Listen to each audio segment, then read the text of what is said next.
Good afternoon, and welcome to the William G. McGowan Theater here at the National Archives. I'm David Ferriero, the Archivist of the United States, and I'm pleased you could join us today, whether you're here in the theater, joining us on YouTube, and a special welcome to our friends on C-SPAN. Before we hear from Harlow Giles Unger about his latest book, Dr. Benjamin Rush, the founding father who healed a wounded nation, I'd like to tell you about two other programs coming up soon here in the McGowan Theater. Tomorrow at noon, Pulitzer Prize-winning historian Joseph J. Ellis will be here to tell us about his newest book, American Dialogue, The Founding Fathers and Us. Ellis gives us a deeply insightful examination of the relevance of the views of George Washington, Thomas Jefferson, James Madison, and John Adams to some of the most divisive issues in America today. A book signing follows that program. And on Thursday at 7 p.m., we honor the bicentennial of the birth of Frederick Douglass with a panel discussion on Frederick Douglass, 19th century civil rights activist, his legacy today.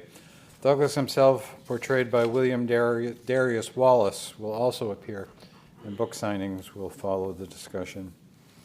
Check our website at archives.gov or sign up at the table outside to receive email updates. You'll also find information about other National Archives programs and activities. And another way to get more involved with the National Archives is to become a member of the National Archives Foundation. The foundation supports all of our education and outreach activities. Every year, more than 1 million visitors walk into the rotunda to view the Charters of Freedom, the original Declaration of Independence, the Constitution, and the Bill of Rights. As they enter and look up, they see two large murals, one commemorating the signers of the Declaration and the other of the Constitution.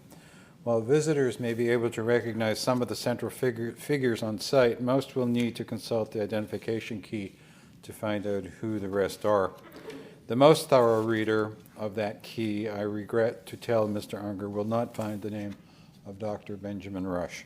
Rush had been one of the most respected men of the Revolutionary era, an eminent doctor, a social reformer, and a valued correspondent of the great names of his time. Today's guest author turns our attention to this forgotten founding father who rightfully deserves the spotlight. Among the many sources cited in the book's bibliography is an immensely valuable website, Founders Online. Through Founders Online, which is hosted by the National Archives, through the National Historical Publications and Records Commission, we can meet the nation's founders through their own words. Among the thousands of documents, we can find more than 400 letters between Benjamin Rush and Washington, Adams, Jefferson, Franklin, and others. Thanks to Mr. Unger, we can rediscover the words and works of Dr. Benjamin Rush and his place in the story of this nation's founding. Historian Harlow Giles Unger is the author of more than 25 books, including more than a dozen biographies of our founding fathers, including Washington, Hancock, Lafayette, and Patrick Henry. A veteran journalist, broadcaster, educator, Mr. Unger is a former distinguished visiting fellow in American history at George Washington's Mount Vernon. Cited by Florence King of the National Review as America's most readable historian, Mr. Unger has appeared on the History Channel and C-SPAN's Book TV. He's spoken many times at George Washington's Mount Vernon, at Yorktown, and historic sites in Boston, New York, Philadelphia, and Washington, D.C. A graduate of Yale, he was editor at the New York Herald Tribune Overseas News Service and a syndicated columnist before becoming an author. Please welcome Harlow Giles Unger.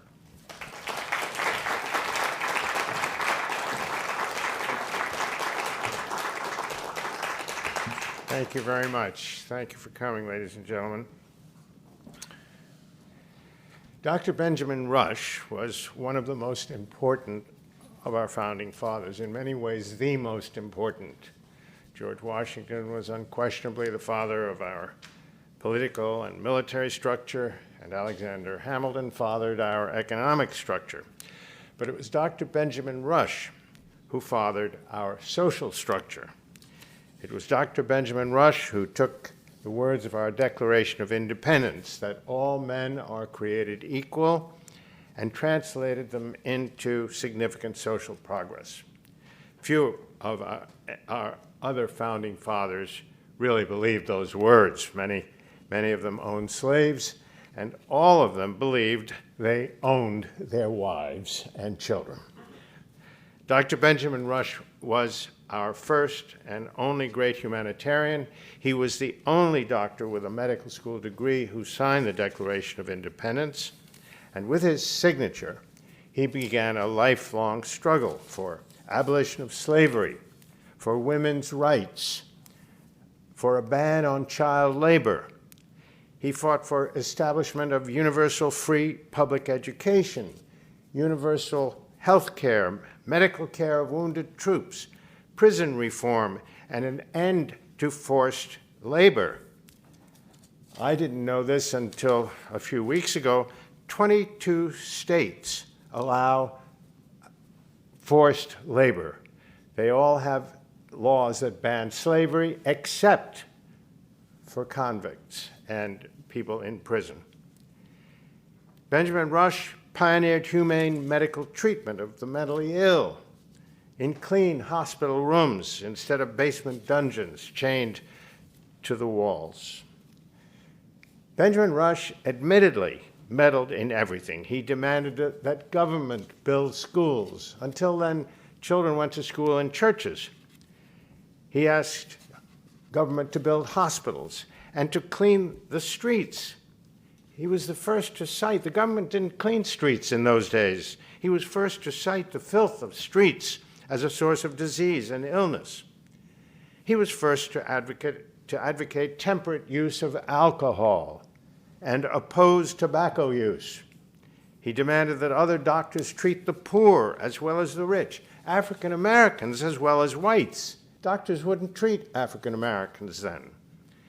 He founded two great schools of higher education in Pennsylvania, Dickinson University in Carlisle and Franklin College, now known as Franklin and Marshall College. And he saved his alma mater, Princeton College, from oblivion after British troops burned it down. But wait, as they say in cable television commercials, there's more. Just after the young Dr. Rush won appointment to Philadelphia Hospital, as it was called then, he discovered a basement filled with starving human beings, chained to walls, lying in their own filth, moaning, groaning, some with infected sores. Rush stormed into the hospital doctor's office and demanded their release and transfer into clean hospital rooms. He agreed to take personal custody of them and to care for them, and then forced the hospital board eventually to add a wing to the hospital to house them. Little by little, he saw most of them improve dramatically as he talked to them, listened to what they had to say, learned their interests, and introduced a range of recreational activities, arts and crafts, and what we now call physical therapy and occupational therapy. In listening to them, he developed a treatment he called talk therapy, what we now call psychotherapy. And that led to the release of the majority of them into civilian life. It was a miracle, a revolution in the treatment of the mentally ill, which has not changed since the beginnings of civilization. And this was 50 years before Sigmund Freud was even born. Dr. Benjamin Rush, not Sigmund Freud, discovered psychotherapy and other therapies for the mentally ill a century before Freud started writing about psychoanalysis. The American Psychiatric Association recognized Rush's great achievements by putting his image on their official seal and designating him father of American psychiatry. Now, Rush's deep concern for the human condition included an equally deep love of individual liberty, which is why he served in the Second Continental Congress and signed the Declaration of Independence.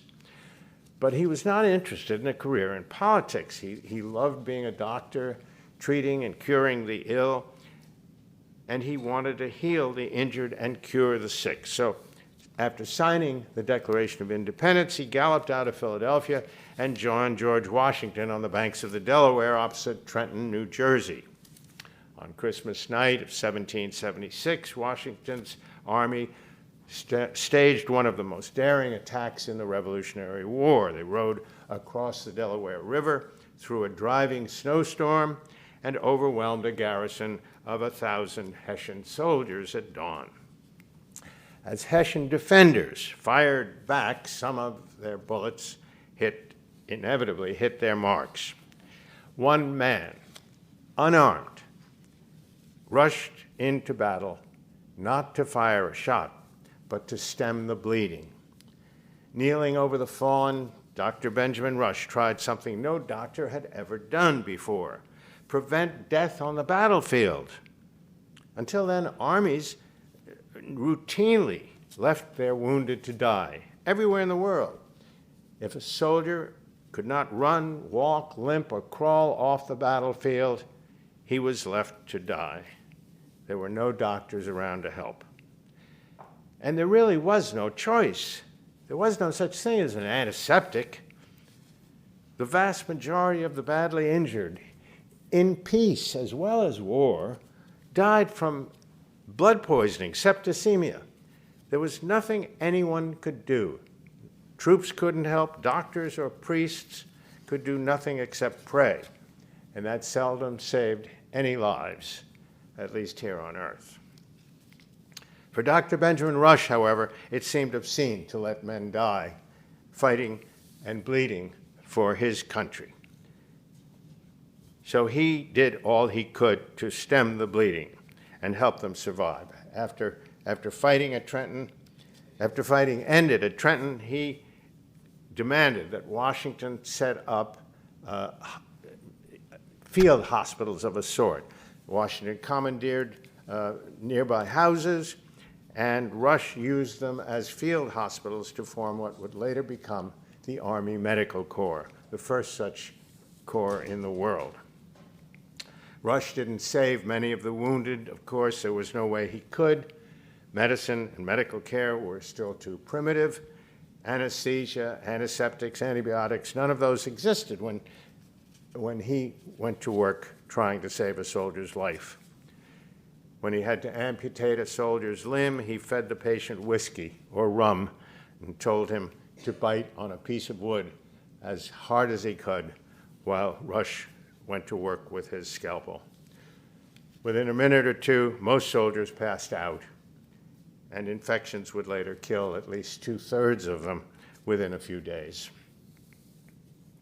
But in listening to this, remember that anesthesia didn't exist. The hollow point needle that doctors and nurses use today to inject vaccines, those needles didn't exist yet. They weren't invented until 1850. The stethoscope, blood transfusion, even simple aspirin, all of these things were 50 to 100 years in the future.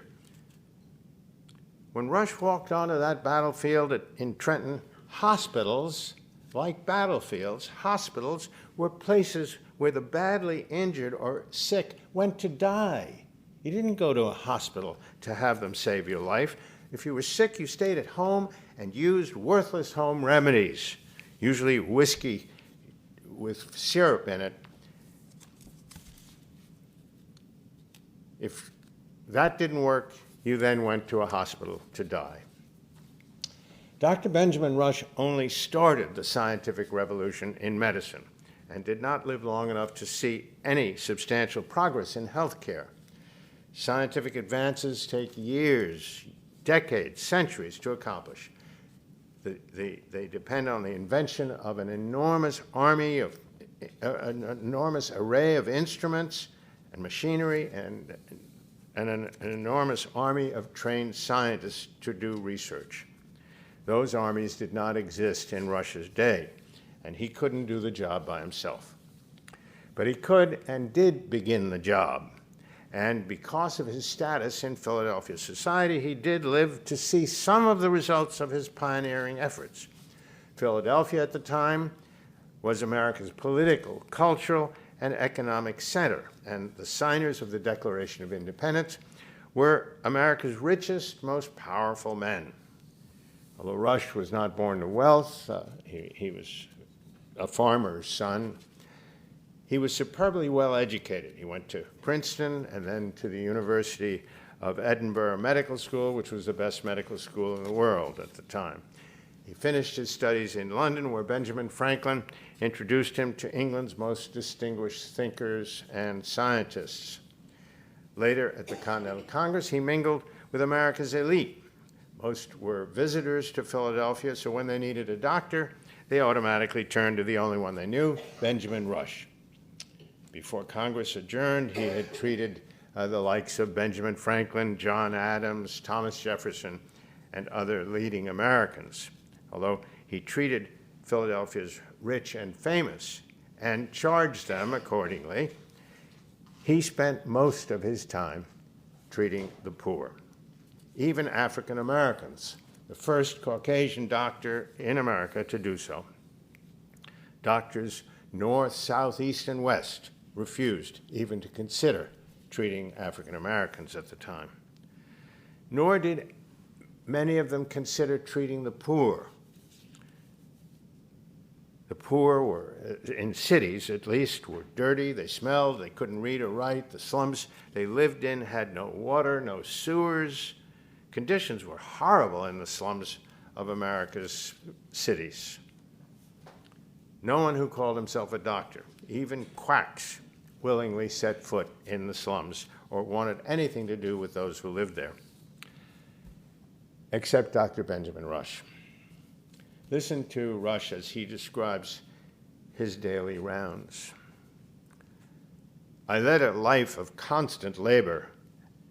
I led a life in which my shop was crowded with the poor in the morning and at mealtimes, and I visited nearly every street and alley in the city every day.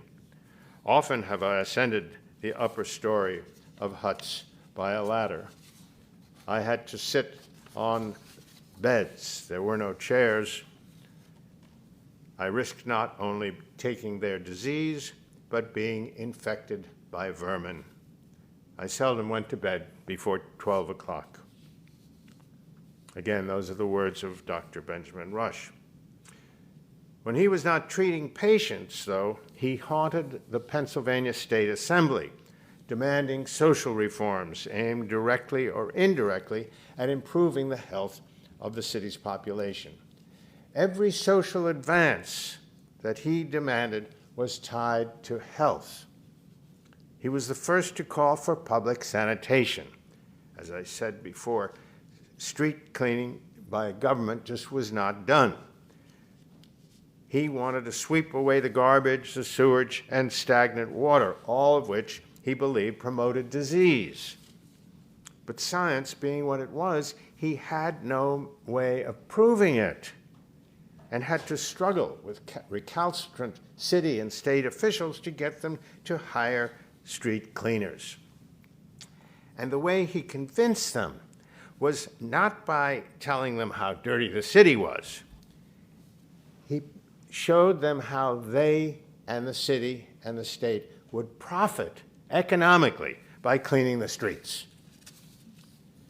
He championed abolition of slavery, and as president of the Abolition Society, he naturally decried the cruelties of slavery. But the only way he could convince Pennsylvania legislators to abolish slavery was to show them how the state would benefit economically by freeing African Americans to make greater contributions to society.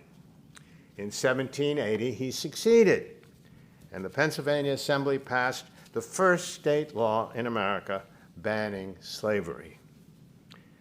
In demanding equal rights for women, his heart told him subjugation of women was cruel and unfair. But his mind told him that the only way to convince rich, white, male legislators to grant women any rights was to limit his demands. So he picked education. He pointed out that women, as mothers, were largely responsible for educating American children during their earliest, most impressionable years.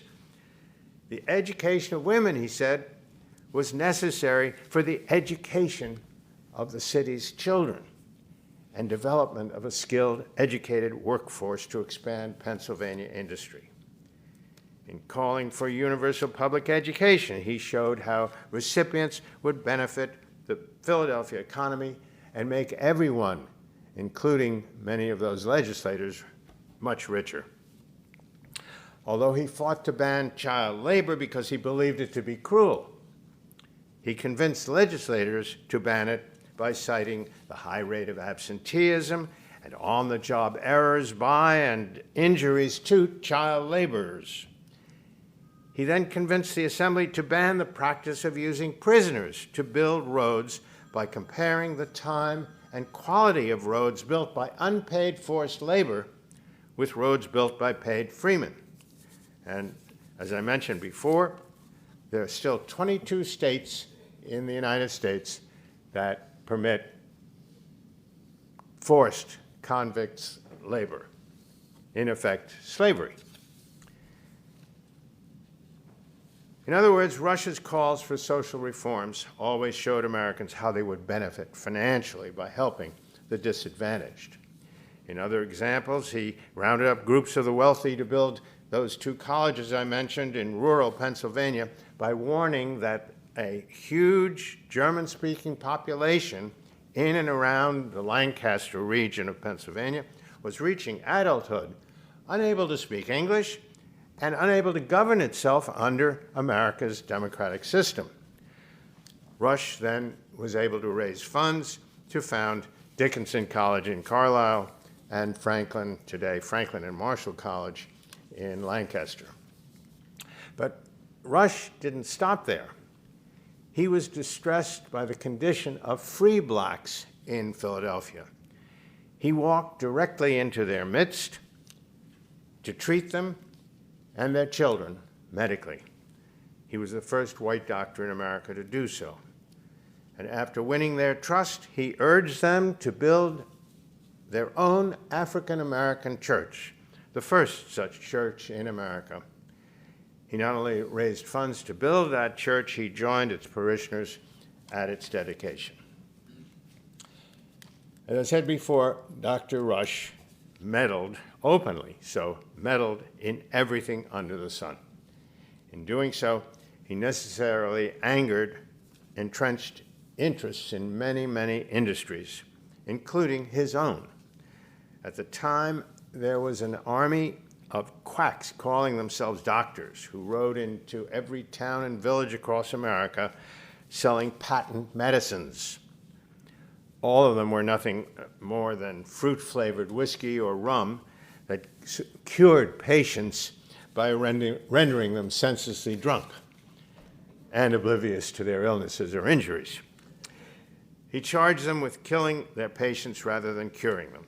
He called for a law restricting the use of the title doctor to graduates of recognized medical schools or to those who had served apprenticeships, which was common in those days, apprenticeships with other doctors. Rush also demanded reforms in medical education and medical practice, saying too many doctors were guilty of carelessness, incompetence, and greed. He wrote the first code of ethics for doctors, which was still in effect in America until the Second World War. Now, you may think I've touched on all the good that Rush did or tried to do during his lifetime. But as I said, he was America's first and greatest humanitarian, and I haven't even mentioned his achievements as an author, a prolific author.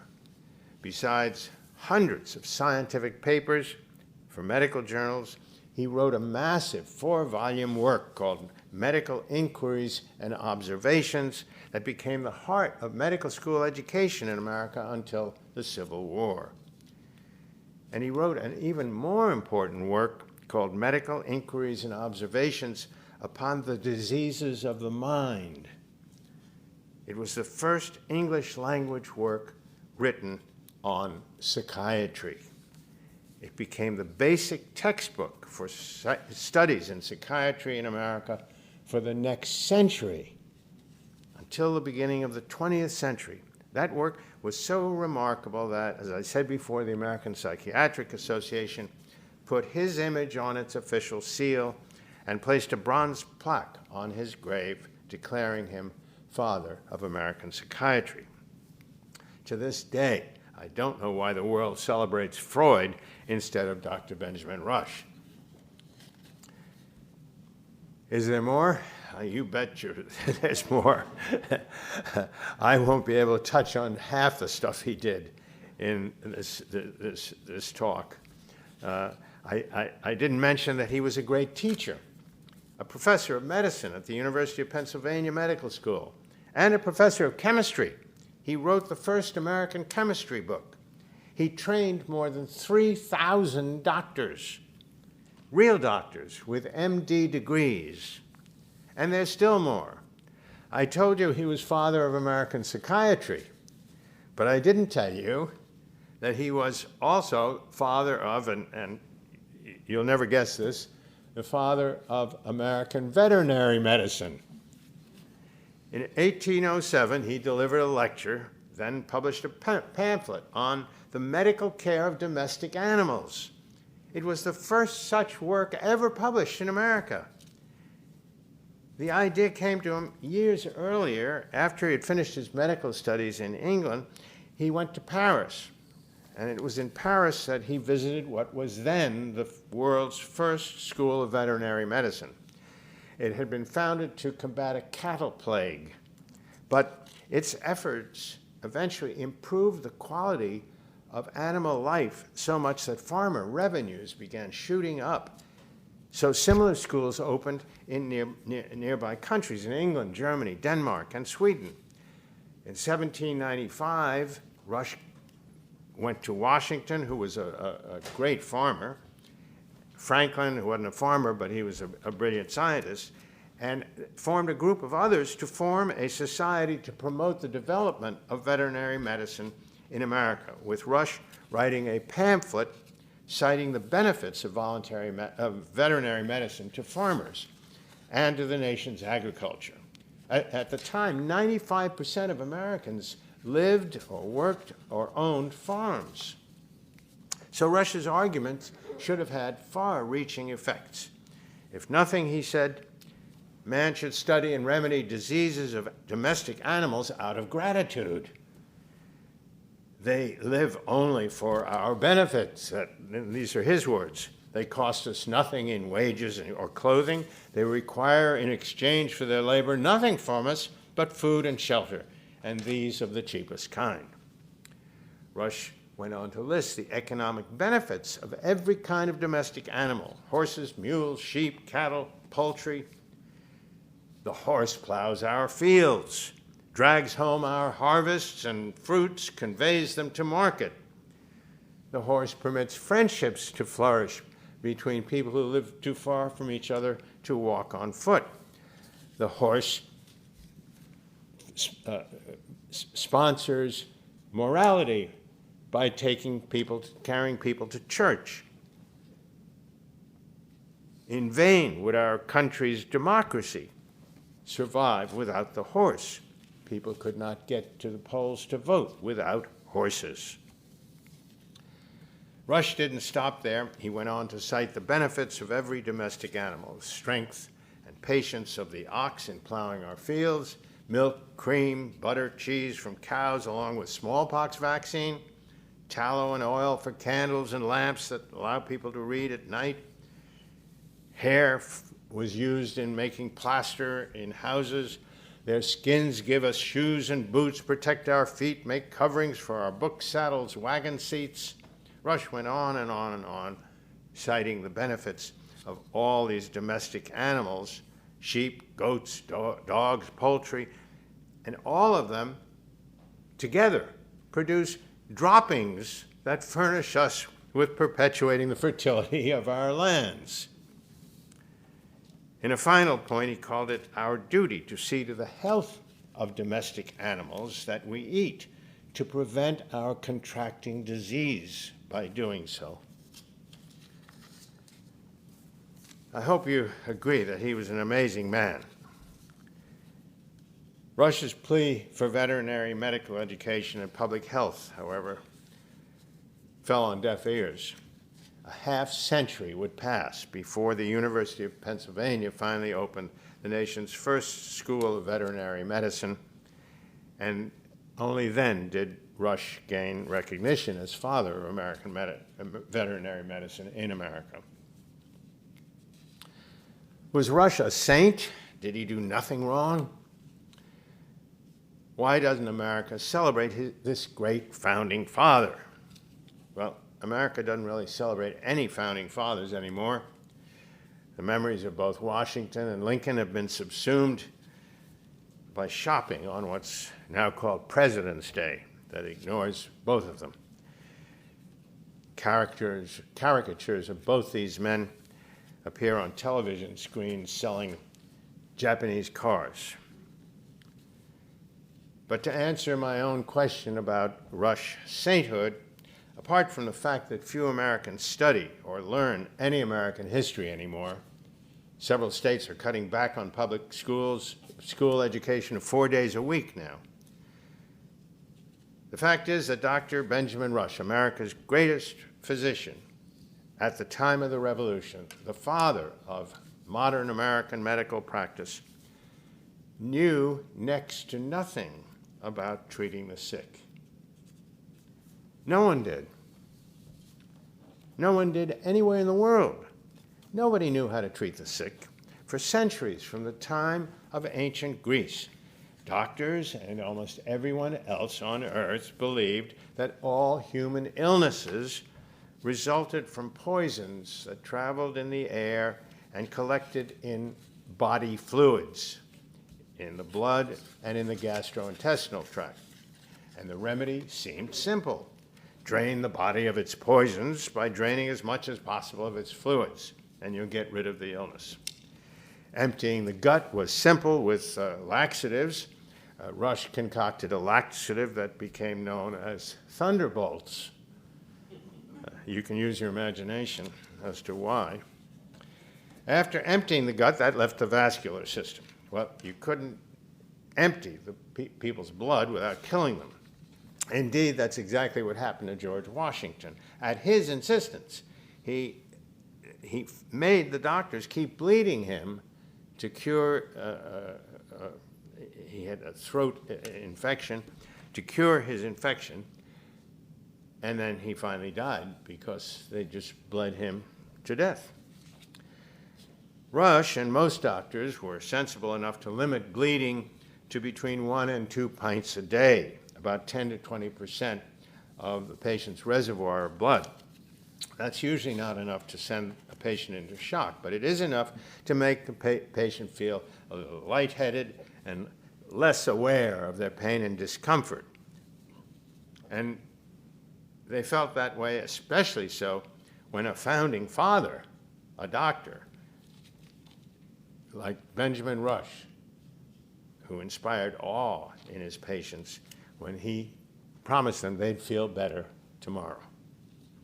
But bleeding had no effect at all on the underlying interest. In 24 hours, the body itself replaced the blood it lost, and many patients went on to die of the real disease. In August and September of 1793, the worst yellow fever epidemic in American history crushed Philadelphia. It claimed more than 5,000 people's lives, more than 10% of the population of the city. Only Rush and 4 other brave physicians remained. Most people fled. Only Rush and 4 other physicians remained to treat the stricken with purge and bleed treatments that accomplished nothing. Although Rush and the other doctors believed they saved many lives, those who survived purge and bleed treatments either would have survived the disease without bleeding or purging, or they didn't have yellow fever to begin with, and they simply got better. So many people died, however, that critics, a few of them other doctors from other cities, assailed Rush. One critic, a vicious British journalist who hated all things American and had no knowledge of science or medicine, he called Rush a butcher and killer in the newspaper he published. For the first time in his life, the radiant ring of light that seemed to hover above Rush's sainted head dimmed. For the first time in his life, he seemed mortal. So stung by the attacks by this journalist, he went into court and sued the journalist for libel. Although he won the case, his appearance in a courtroom and the public airing of such vile epithets, butcher, leech, and others, even by an ignorant journalist, tarnished the Rush name and left him somewhat broken. Celebrated throughout his life as one whom God had placed on earth to heal the sick, Rush now left the courtroom $5,000 richer, but deeply wounded. He gave his award to charity and in 1800 closed his medical practice and retreated to his country home to update earlier editions of his various books and published works. He never practiced medicine again. He died in 1813 and lies in Philadelphia's Christ Church burial ground near his dear friend Benjamin Franklin, but without that flame of fame that illuminates Franklin's grave. Rush deserves more. Thomas Jefferson said he knew no one among the founding fathers more benevolent, and these are Jefferson's words, no one more benevolent, more learned, of finer genius, or more honest than Dr. Benjamin Rush. John Adams agreed. He said that as a man of science, letters, taste, sense, patriotism, morality, taken all together, Rush has not left his equal in America or the world. I agree and hope my book will give this great American patriot, Dr. Benjamin Rush, the recognition he so deserves. Thank you very much, ladies and gentlemen. Thank you. I'll be very happy to answer your questions. If you have questions, I appreciate your going to the microphones on either side of the gallery, please. I was struck in your presentation of all the firsts by Dr. Rush. I was struck by all the firsts of Dr. Rush in his patriotism and as a founding father. How did you come upon him, and how did you decide to write a biography of him? I come from a medical family. My father and 3 uncles were doctors. My older brother is a doctor. My nephew's a doctor. 3 first cousins are doctors. So I grew up steeped in medical talk at breakfast, lunch, dinner, and in between. And Rush's name, especially among in my father's generation, was constantly raised because at the time, doctors and hospitals in America were wrestling with ethical codes. And they would constantly cite Rush's ethical code, which was still the code of ethics. Doctors were not supposed to profit, for example. Doctors were not supposed to profit from any medicines they invented or any instruments they invented. They lived by soaking the rich, in a sense, and treating the poor for nothing. My father, who was a renowned hematologist, spent 2 days a week in what was then called, in the hospital in what was then called Welfare Island between Manhattan and Queens in the East River in New York City, in the wards at Goldwater Memorial Hospital, which treated nothing but the poor in New York City. And he spent 2 days a week and did not get a penny out of that kind of work. And that was Dr. Benjamin Rush's ethical code. So that's how I came to, I've always been interested in him, but now my interest in the Founding Fathers and my work on the Founding Fathers led me inevitably to him. Yes, sir. Thank you for your talk. You described Dr. Rush as a kind of busybody. I think the word you used was a big meddler. Would you please describe for us how he meddled for the greater good of America in the rapprochement in later life between John Adams and Thomas Jefferson? Yeah, that's a very good question. As I say, he meddled in every area of life, of social life beyond medical care. And in doing so, over the years, he became friends with most of the founding fathers, especially when they were in Philadelphia to write the Declaration of Independence and ratify the Declaration and declare war on Britain. He was part of that group, got to know most of them. Actually, John Adams and Sam Adams stayed at his house during the Continental Congress. So he became friends with all of these people. Adams and Jefferson had a terrible falling out. They were close friends as young men. When Jefferson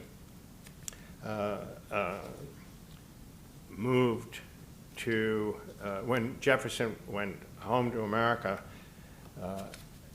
he and John Quincy Adams, who was just a boy then, oh, I'm sorry, I got the dates mixed up.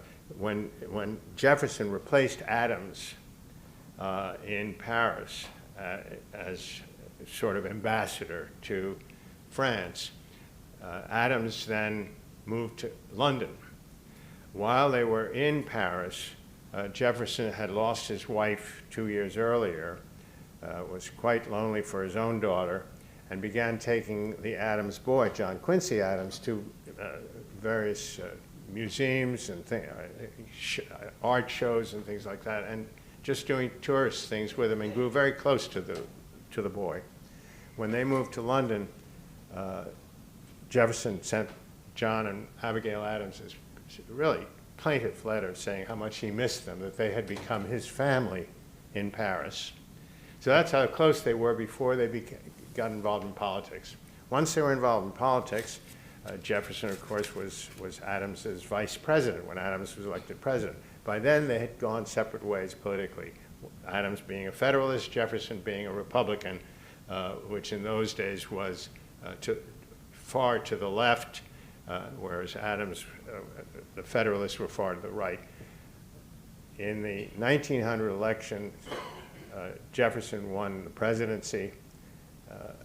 By then, they were bitter political enemies and had fallen apart in terms of their personal lives. Well, flash forward, when both of them were retired and still absolute enemies, Rush was close to both of them.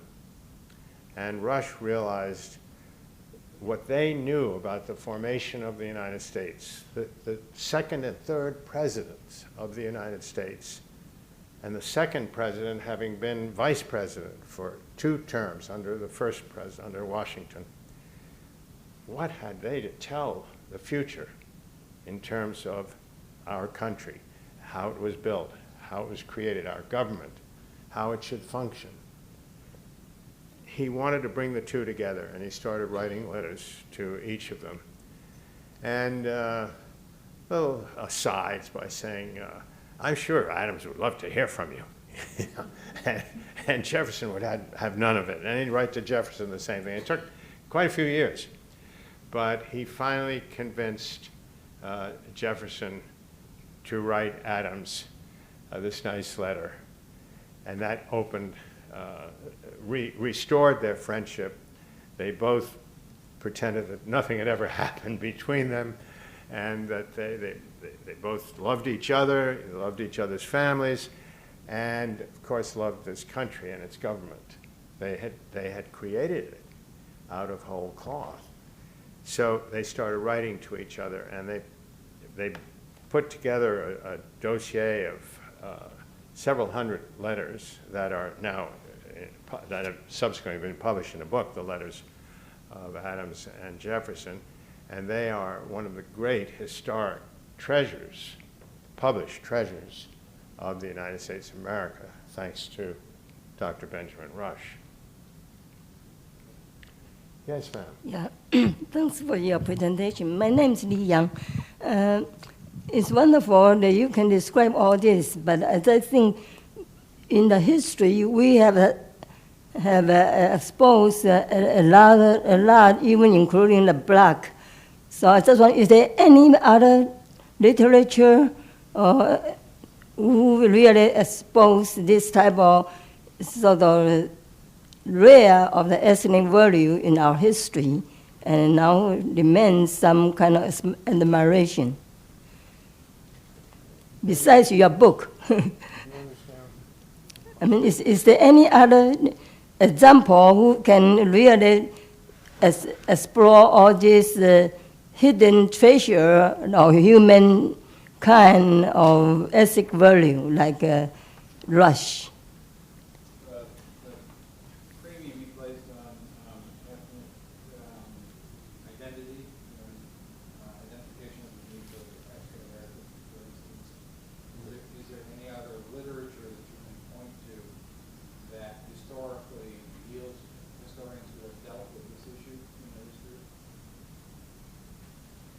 I think everyone was dealing with it. There was either usually by sidestepping it. What people don't realize about, especially in the southern states, what people don't realize, the founding fathers did not invent slavery. When they were born, the slaves were already on the land, almost a century. Actually, Virginia tobacco growers, the great plantation owners, at the turn of the 18th century, early 1700s, petitioned Queen Anne to stop sending slaves there. The slave population in the so-called Sugar Islands at the time in the Caribbean had grown so large that they just couldn't absorb any more slaves. But slave trading had become a huge proportion of the British government's income. So they just arbitrarily started dumping slaves off the ships in Virginia for the plantation owners, and they didn't want them. They petitioned Queen Anne not to send any more slaves. Number one, they were illiterate. Number two, they couldn't speak English. And number three, tobacco planting, picking, and harvesting and curing is a skilled trade. It takes a lot of knowledge to do that, act carefully and do it properly. Queen Anne wouldn't listen. She needed those revenues, so she just kept sending slave ships over here. Well, that generation of plantation owner died, another generation grew up and died, and now we get to the generation of our founding fathers, Jefferson, Washington, and the others, and they're born on lands in which by law, by British law and subsequently early American laws, slaves were not human beings. They were property, and they were as much a part of each property as they were, as trees were. And you did not have the right. You could go to jail if you freed your slaves, period.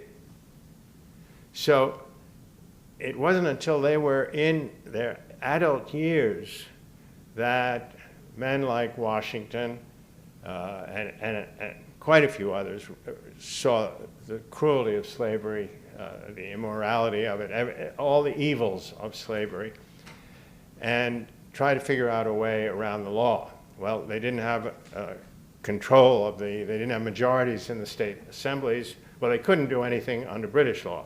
After the Revolution, they had to form a government. First of all, during the Confederation, each state was independent from the others. That lasted until 1789. Now you have a federal government. They had other things to do right away. They had to set up an executive branch. They had to set up a judiciary. And that took years. Meanwhile, people like Washington were looking into the law. And they found a way around the law. But the only way around it was in your last will and testament. That superseded the law, the written law of every state. And that's why Washington and his spouse Martha emancipated their slaves under Washington's will. And Richard Henry Lee did it. Many, many Southern leaders did the same thing. And that's all they could do under the law at that time. So everyone was talking about it, some dodging it, of course, but others not. And as I said before, I was stunned the other day. I didn't realize it, that as each state, because the federal government outlawed slavery in the constitutional amendment, but each state subsequently outlawed slavery except for people in prison. So that's why 22 states still have forced convict labor, which is nothing more than slavery. Only one state has completely eliminated slavery, and that's Rhode Island. So the states have some work to do here. And I mean, the states have, forget about the federal government, the states have a lot of work to do in all of the areas of social progress that Benjamin Rush championed. And you'll see so many more that I've discussed in my book. Thank you. Yes, ma'am. Yes. You're all going to have to forgive me, although I'm starting to lose my hearing. So, I heard a rumor that Dr. Rush wanted to put an 11th Bill of Rights into the Constitution about universal health care, but it was too late to do it. Universal health care? Universal health care? well, Yes. Yeah, he promoted it by treating the poor himself. People wouldn't treat the poor. They wouldn't go into the slums. And the people who lived in the slums, there were no hospitals to go to. There were no wards. There were no clinics or things like that. Hospitals, as I said before, were places to die. You went to the hospital to die, period, not to be treated. So doctors had to come to you or your neighborhood to visit, or you went to the doctor's office, as Rush called it, his shop, to be treated. And that's the only way you could get treated. And the rich, of course, would pay. And the poor would not, which is why most doctors wouldn't treat the poor, except Dr. Benjamin Rush, who really spent his career, most of the time, treating the poor and the disadvantaged. So he set up really the first, and it was just in Philadelphia, obviously, the first system of universal health care in his office. His very good friend, Dr. Phillips Singh, physic. Harlow? Yes. Could you come back to the microphone? Oh, sorry. His very good friend, Dr. Physic, who also stayed in Philadelphia during the epidemic to treat yellow fever. His friend, Dr. Physic, invented the first medical insurance in the world. The poor couldn't afford anything, of course. The rich paid, but there was a kind of a middle class that would pay in goods. The farmers would give him a bushel of corn, and he couldn't use a bushel of corn. He needed money so that he could support himself. Well, he came up with a system and he advertised it for $100 a year. You'd get free medical care. And that was the first system of medical insurance in the world. It died with him, of course, but it was a first. Oh, thank you. Thank you. Well, thank you very much for coming, ladies and gentlemen. I hope you've enjoyed today's presentation. I hope you'll enjoy my book, Dr. Benjamin Rush.